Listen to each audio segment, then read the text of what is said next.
don't know that he did it on purpose. I'm not saying that he did, but a character attack is meant to bring shame. Right. And so it's not educational. It's not beneficial. And it can be important for us in those situations where we get hurt by someone that we care about to be able to step back and go, okay, wait a second.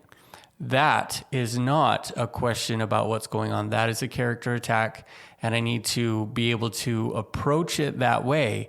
Can I still learn from it? Maybe, but it's not the same thing. Right. Well, and I'm going to say, something that is really interesting in my field is that when I have a client come to me because of acute grief, they find the most healing in participating in groups or activities with other individuals who have experienced similar causes for deep grief. So when we talk about like the loss of a child, right, sure. If I can hook that client who is grieving the loss of a child up with other people who truly understand the pain of losing a child, they get better faster because there's that experiential expertise.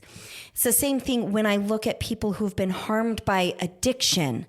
Those who were either the addict or the family member of the addict where they've, stood up and overcome some of the mistakes that they made and they're doing better, they are the ones that generally are able to kick off the most good. I look at Gabor Maté, who is one of the world's leading specialists in addiction. So Gabor Maté wrote the book, The Realm of Hungry Ghosts. It's on our recommended reading list on my website at daisygirlcommunications.com.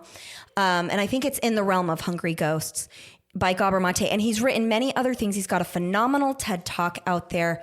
And he talks about how addiction is not what we thought it was, but he's speaking as a former addict who screwed things up. Like he didn't treat it well as a professional and he was struggling with it as an individual. He got curious and interested in it, learned more, was brilliant with interpreting research data, and has changed the way that we look at addiction now in mental health.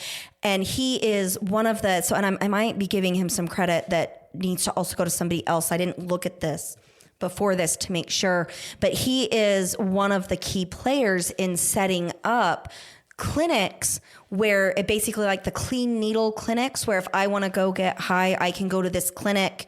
I will be given a drug that's not laced with nasty things. I will be given the clean medical supplies. It will be administered safely. But also in those same clinics, there are supports for helping me get off of drugs. Like he has set those things up in Canada. With great success, like with watching more people get clean, and seeing those statistics that we're still very insecure about here in the States about, legalizing drugs and managing it differently.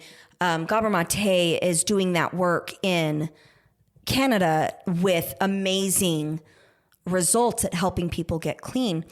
My point being that when you recognize that you've done something wrong and you put your effort into repairing and fixing that, you often become the greatest advocate for change.